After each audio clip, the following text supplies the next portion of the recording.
In this video, we're going to talk about the second fundamental theorem of calculus. We have already talked about first fundamental theorem of calculus. Let's recap really fast. And this was how the definite integral from a to b of some function dx was equal to antiderivative evaluated at b subtracted by antiderivative evaluated at a. And the reason first fundamental theorem was so fundamental was because it connected integration and differentiation together. Anti-differentiation is opposite of differentiation, and we showed how that's directly related to definite integration. So fundamental theorem of calculus, along with making it simplifying our work for evaluating definite integral, connects integration and differentiation together. And second fundamental theorem is going to do a similar thing. Before we talk about second fundamental theorem, I want to make a point. Let's say you're given a definite integral from a to b of some f of x dx. Is this a function?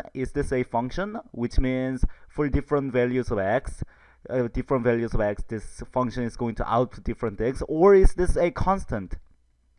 That's my question.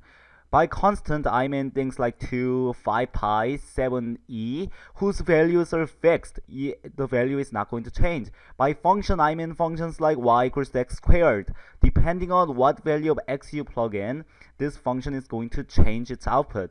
In this case, are we given a functional constant? And the answer is constant. And the reason is, what does this represent? This represents the area under our f of x curve from a to b. And this area isn't going to change, it's fixed, so it's going to be a constant. So let's say if I ask you, what is the derivative with respect to x of integral from a to b of f of x dx? And since this thing is a constant, your answer should be 0. Derivative of a constant is always 0. Now let's consider another case. Let's go this way. Integral from some let's say a is constant. A can be 2, a can be 7, a can be 20, but integral from a to x of f of t dt. In this case, it's not f of x, it's f of t. So what is going on? Let's try to graph it. We have our t-axis and our y-axis, and we have some function that goes along, and you're starting at a, and you're going all the way to x, and you're finding the area under the curve f of t. Now, is this a function? And the answer is yes, this thing is a function. And the reason is, depending on the value of x, the area is going to change. If the value of x is this, our area is given here. If x changes, if x is shifting to the right, our area is going to increase in this case. If x shifts to the left, let's say that's our new value of x, our area is going to be this. So area changes depending on value of x. So this is a function of x. It's not a function of t. You're changing value of x to change the area, so it's a function of x. So if someone asks you, what's derivative with respect to x of integral from a to x of f of t dt, this thing is not necessarily going to be 0, because this thing is a function. This thing is not constant. So how can you evaluate this is the question raised and answered by second fundamental theorem of calculus. So let's try to figure that out. So you're given some function f of t, and you're going from a to x. Oops, let's go back.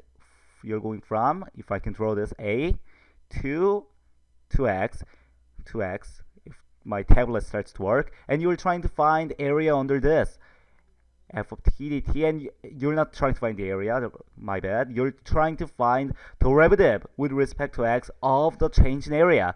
So what does this represent? Let's break it down. Derivative with respect to x is instantaneous rate of change. It's the slope, or how fast something is changing with respect to something else. And this thing is area under the curve. So this thing is area from a to x. So what this thing is asking you is how much are we adding to area under the curve at this point, at this specific point? How much area are we adding to it? And think of it like this: as x is moving to the right, you're adding these tiny strips, tiny lines to the area to increase the area. You're adding these tiny lines or of the length f of x to increase the area that you already have. And the question is, how much are you adding to the area? What is the rate of change of area at some point, and how much are you adding at certain point? You're adding the length f of x. So this thing comes out to be f of x. Derivative with respect to x of definite integral from a to x of f of t dt is f of x. And this thing is second fundamental theorem of calculus. And as you can see, it connects differentiation and integration together. So let's try one example. We're gonna try more examples in the next video. Let's try to figure this out. Derivative with respect to x of integral from 20 to x of sine of t cubed dt. Now let's think about this. This thing is a constant. It can be 20, it can be 2000, it can be 25 pi. It doesn't matter. And you have x as we want to, and you have some function of t. And what does second fundamental theorem say the answer to this question is? It's just going to be replacing this t with our x. You, instead of having f of t, you come out with f of x. So the answer to this, all you have to do is replace t with x, sine of x cubed, and that's it.